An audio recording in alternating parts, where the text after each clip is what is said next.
کہ جس کا وضو قائم نہیں رہتا، پیشاب کے قطرے آ جاتے ہیں، دیگر مسائل ہوتے ہیں جس کو ہم شرعی معذور کہتے ہیں شرعی لحاظ سے، اگر یہ سردیوں میں موزوں پر مسح کر کے گزارا کر لے، پاؤں نہ دھوئے، تو کیا حکم شرع ہوگا؟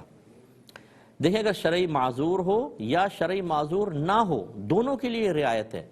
کہ آپ موزے لے لیں، اور وہ موزے، یہ جرابیں نہیں کہہ رہا ہوں میں، ایسے موزے ہونے چاہیے، ایک تو یہ کہ وہ چمڑے کے بنے ہوں یا ریگزین کے ہوں یا اون کے بھی ہیں تو اتنے گف ہوں کہ اگر آپ اس پہ یوں پانی ڈالیں تو فوراً کھال تک نہ پہنچے، آہستہ آہستہ رس کے پہنچ جائے تھوڑی دیر بعد، وہ تو الگ بات ہے، وہ موٹے ہی کہلائیں گے، فوراً نہ پہنچے۔ جس سے پتلی جرابیں ہوتی ہیں، اس میں تو آپ جیسے ڈالیں گے فوراً کھال تک پہنچے گا، یہ مسح کے قابل نہیں ہوں گی۔ تو اتنی موٹی جرابیں اگر آپ نے پہنی ہوں، وہ ٹخنوں سے اوپر ہونی چاہیے اور اتنی مضبوط جمی ہوئی ہوں کہ آپ چلیں تو پاؤں نکل نہ جائے۔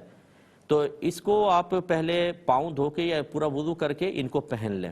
ٹھیک ہے، اور آپ نماز وغیرہ ادا کریں۔ جب آپ کا وضو ٹوٹے گا تو اب آپ کی مدت مسح سٹارٹ ہوگی۔ اب آپ یہ کریں کہ باقی وضو تو کر لیں، یعنی چہرہ دھوئیں، ہاتھ دھوئیں، سر کا مسح کریں، لیکن پیر دھونے کی ضرورت نہیں، ہاتھ گیلے کریں، بس پیروں کے اوپر یعنی پنجوں سے اوپر کی طرف لے کر آئیں، یہ دونوں ہاتھ، بس یہ مسح ہو گیا،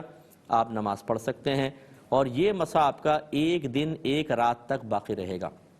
مثال کے طور پر آپ نے دوپہر کے 12 بجے آپ کا وضو ٹوٹا اور آپ نے یعنی موزے پہن لیے تھے، پھر 12 بجے وضو ٹوٹا تو 12 بجے سے ٹائم سٹارٹ ہوتا ہے، موزے پہننے کے بعد جب وضو ٹوٹے گا تب ٹائم سٹارٹ ہوگا۔ اب 12 سے 12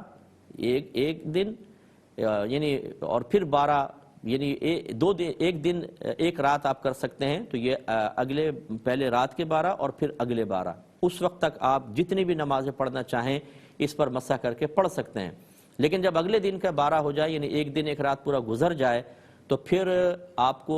یہ موزے اتار کر دوبارہ پاؤں دھو کے یا دوبارہ وضو کر کے پھر دوبارہ پہننے ہوں گے۔ اس کے بعد پھر جب وضو ٹوٹے گا نئی مدت سٹارٹ ہو جائے گی۔ یہ اس کے لیے ہے جو گھر پر ہوتا ہے۔ اگر آپ سفر پر جائیں موزے پہن کر تو 3 دن 3 رات تک آپ مسح کر سکتے ہیں، یہ آسانیاں ہیں، تو اس سے آپ فائدہ اٹھائیے۔